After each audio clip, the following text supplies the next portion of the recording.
Hello, my name is Dr. Bonnie Key, and I'm the Editor-in-Chief of JACC Cardio-Oncology and the Founders Associate Professor of Cardio-Oncology at the Perelman School of Medicine at the University of Pennsylvania.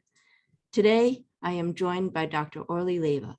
He's a cardiology fellow at NYU and the first author of a state-of-the-art review published in our June 2022 issue of JACC Cardio-Oncology entitled Cardiovascular Disease and Myeloproliferative Neoplasms. The senior author is Dr. Peter Libby. Orly, thank you so much for joining me today and for all the work that you, Peter, and your co-authors, Dr. Gabriella Hobbs and Katya Rabbit, have done to synthesize the most current evidence as it relates to the cardiovascular concerns of myeloproliferative neoplasms. Thank you. Thank you so much for having me. It is really great to see you. And I'm so excited that you're really interested and invested in the field of cardio-oncology. It's great to see bright rising stars like you. Tell us, for our community, in your view, what are the three most important take-home messages for our readers? Yeah, so I think the first take-home message I would probably say is a little background about MPNs and why cardiologists and cardiology fellows should care about it. So MPNs, the way I kind of think of them is they lay on a phenotypic spectrum of clonal hematopoiesis, ranging from clonal hematopoiesis of indeterminate potential, or CHIT, which is generally asymptomatic, to more aggressive phenotypes such as MDS, myelodysplastic syndromes, or acute myeloid leukemia. And obviously, it's not a perfect line, but generally, it's the way I kind of think of it.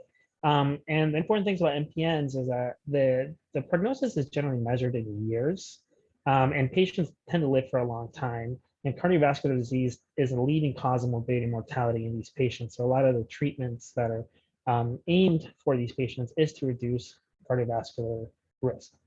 And that kind of leads me to the second point, is to highlight the importance of cardiovascular events in the morbidity and mortality in these patients. And it's well known that thrombosis is a big risk factor for death and morbidity in patients with MPNs. But I want our review to also highlight other sorts of cardiovascular disease, such as heart failure and pulmonary hypertension, which may not be as in the forefront of everyone's minds, but are important in these patients.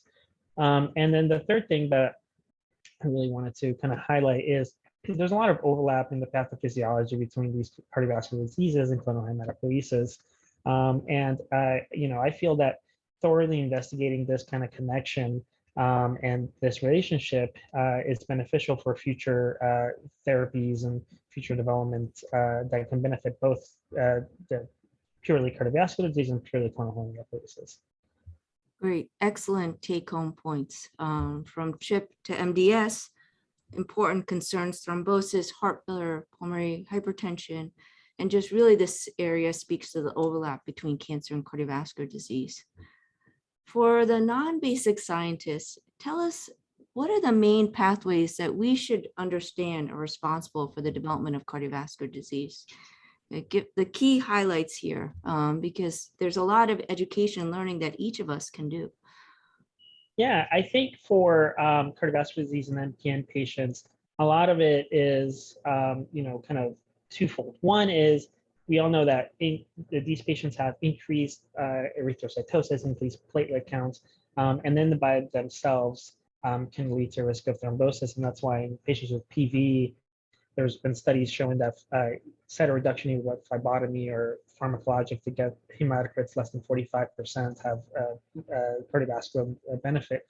The other kind of aspect of it that is, I think, very exciting is this interplay between the JACC-STAT pathway inflammation, which is kind of at the core of myeloproliferative neoplasms, and also very important to cardiovascular disease. So I think understanding this pathway of, patients with MPNs have these mutations that lead to constitutive activation of the JACC-STAT pathway, which is the downstream mediator of these inflammatory cytokines, and how that interplays with accelerated atherosclerosis, thrombosis, and heart failure are very interesting, and I think where a lot of attention is being placed.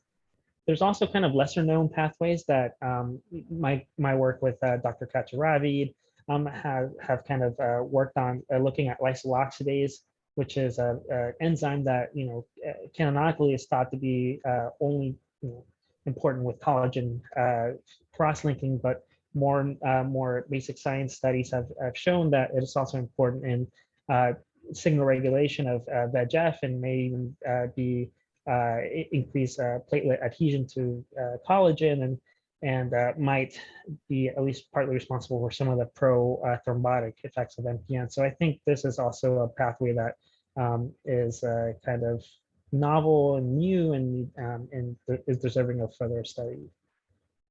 That's great. That's terrific. And you do spend a fair amount of time in the review discussing these new pathways. And I would encourage all of you to read more about this and get the granular detail. And in closing, Orly, what do you think are the most exciting advances in our understanding, and what's at the forefront in terms of new therapies as it relates specifically to MPNs and mitigating cardiovascular disease risk? Yeah, I think there's a lot of promise when it comes to anti-inflammatories. So the CANTOS trial is one that Dr. Peter Libby was important in spearheading, along with Dr. Ritker, but essentially used canakinumab, an anti-IL-1 inhibitor, and then there's been some sub-studies showing that patients with CHIP, particularly with the TET2 mutation, are at decreased risk of MACE after using canakinumab. So that study was interesting, where it did show that reduction of these inflammatory pathways led to reduction of cardiovascular events, and this whole relationship with CHIP and MPNs might open a door to more targeted anti-inflammatory therapy that might benefit these patients, but hasn't been studied in a rigorous way, and I think provides a lot of opportunity and potential. Great. Well, thank you, Orly, so much for joining me. And thank you again for your excellent state-of-the-art review. You and your collaborators did a wonderful job. And again, I would encourage our community to read this important piece. Thank you. Thank you so much. We appreciate it.